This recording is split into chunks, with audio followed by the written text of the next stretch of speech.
Hey guys, welcome to prime nine explainer.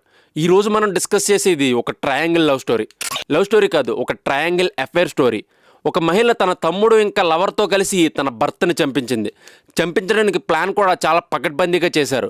దాన్ని ఒక యాక్సిడెంట్లో ప్రూవ్ చేద్దాం అనుకున్నారు. కానీ మన తెలంగాణ పోలీసుల గురించి తెలిసిందే కదా, ఒక క్రైమ్లో ఎన్ని కోణాలు ఉంటాయో అన్ని కోణాల్లో ఇన్వెస్టిగేట్ చేసి ఈ నిజం మొత్తాన్ని బయటపెట్టారు.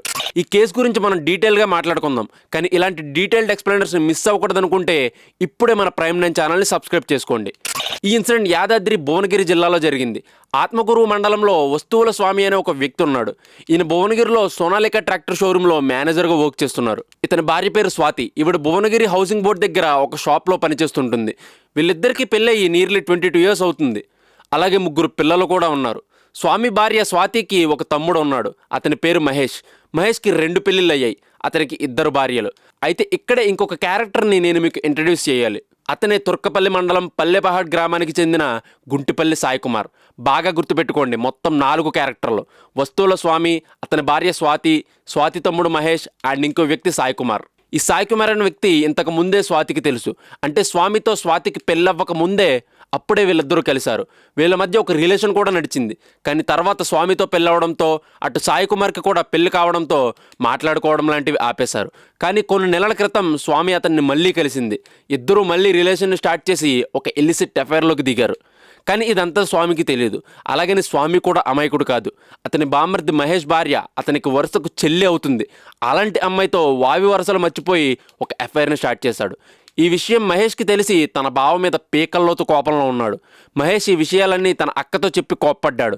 తర్వాత స్వాతి ఇంటికి వచ్చినప్పుడు ఈ విషయం గురించి స్వామిని నిలదీసి గట్టిగా అడిగేసరికి స్వాతిని వేధించడం మొదలుపెట్టాడు. ఒక మనిషి దగ్గర ప్రశ్నకు సమాధానం లేనప్పుడు మనిషి ఇలాంటి పనులే చేస్తాడు.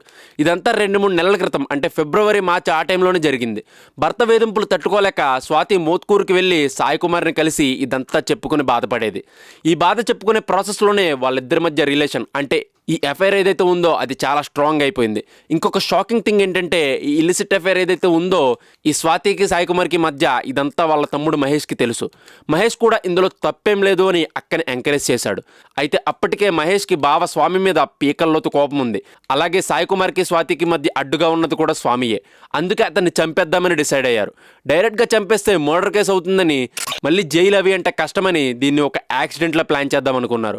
ఈ నెల 13వ తారీఖు, అంటే ఆదివారం రోజున స్వాతి హాస్టల్లో ఉన్న తన కూతురిని కలుస్తా అని చెప్పి బయటకు వెళ్ళిపోయింది. వెళ్ళి సాయి కుమార్ని అలాగే మహేష్ని కలిసి స్వామి ఈరోజు ఏదో పని మీద భువనగిరి వెళ్తున్నాడని ఇన్ఫర్మేషన్ ఇచ్చింది. దీంతో మహేష్ అలాగే సాయి కుమార్ అతనిపై నిఘా పెట్టారు. ఈ ప్లాన్ని ఎగ్జిక్యూట్ చేయడానికి సాయి కుమార్ తన ఫ్రెండ్ అయిన చీమల రామలింగ స్వామి అనే వ్యక్తి సహాయం తీసుకున్నాడు. అతని హెల్ప్తో ఒక స్విఫ్ట్ కార్ని మాట్లాడుకుని స్వామిని చంపడానికి రెడీగా ఉన్నారు. స్వామి అతని ఫ్రెండ్ వీరబాబుతో కలిసి భువనగిరిలో పని ముగించుకొని మళ్ళీ తిరిగి పల్లెర్లకి స్టార్ట్ అయ్యారు. మీరు గమనించాల్సిన విషయం ఏంటంటే, స్వామి తాగేసి ఉన్నాడు అండ్ బైక్ని డ్రైవ్ చేస్తుంది కూడా అతనే. టైం మిడ్నైట్ 11:15 అయింది. అప్పుడే కాటేపల్లి అవుట్స్కట్స్లో సాయి కుమార్ తన కార్తో స్వామి వస్తున్న బైక్ని గుద్దేశాడు. తర్వాత దాన్ని ఒక 160 feet దూరం వరకు అలానే ఈడ్చుకెళ్లాడు. దాంతో స్వామి అక్కడికక్కడే చనిపోయాడు. తన స్నేహితుడు వీరబాబు గాయాలతో బయటపడ్డాడు. ఈ యాక్సిడెంట్ చేసేసిన తర్వాత కార్ అదుపు తప్పి రోడ్ పక్కన ఉన్న ఒక తోటలోకి వెళ్ళిపోయింది. సాయి కుమార్ కాల్ చేసి స్వామి చనిపోయిన విషయం చెప్పిన వెంటనే మహేష్ బైక్ మీద వచ్చి సాయి కుమార్ని రంగస్వామిని బైక్ మీద ఎక్కించుకుని రైల్వే స్టేషన్ దగ్గర దింపేశాడు. తర్వాత ఈ విషయం తెలిసిన కుటుంబ సభ్యులు అలాగే పోలీసులు దీన్ని ఒక యాక్సిడెంట్ లానే అనుకున్నారు. ఇది జరిగిన రోజు మధ్యాహ్నం వరకు. కానీ తన భర్త చావును చూసి కూడా స్వాతి కళ్ళల్లో నీళ్లు లేవు. తన తమ్ముడితో ఏవో గుట్టుగా మాటలు, ఇవన్నీ గమనించిన స్వామి ఫ్యామిలీ మెంబర్స్ పోలీస్ స్టేషన్లో కంప్లైంట్ ఫైల్ చేశారు. అప్పుడు పోలీస్ మళ్ళీ ఇన్వెస్టిగేషన్ స్టార్ట్ చేసి స్వాతి మొబైల్ చాటింగ్స్ అండ్ కాల్స్ని బయటకు తీస్తే ఇదంతా బయటకు వచ్చింది. రోడ్ మీద హైవే పక్కన ఉన్న కార్ గురించి ఆరా తీస్తే మొత్తం వీళ్ళ ప్లాన్ బయటకు వచ్చింది. మనం ఇల్లిసిట్ అఫైర్స్ గురించి మాట్లాడుకున్న ప్రతిసారి ఒక రిపీటెడ్ లూప్లో చెప్పేది ఒక్కటే, డైవర్స్ ఒకటి తీసుకుంటే ఇంకా వేరే ప్రాబ్లమ్స్ ఏమీ ఉండవు. ఇలా ఒక మర్డర్ చేసి దాన్ని యాక్సిడెంట్లో ప్రూవ్ చేయడం కంటే డివోర్స్ తీసుకోవడం ఈజ్ క్వైట్ ఈజీ. ఈ ఇన్సిడెంట్ మీద మీ ఒపీనియన్ ఏంటో కమెంట్ చేయండి. Consider subscribing to prime nine for more such insights.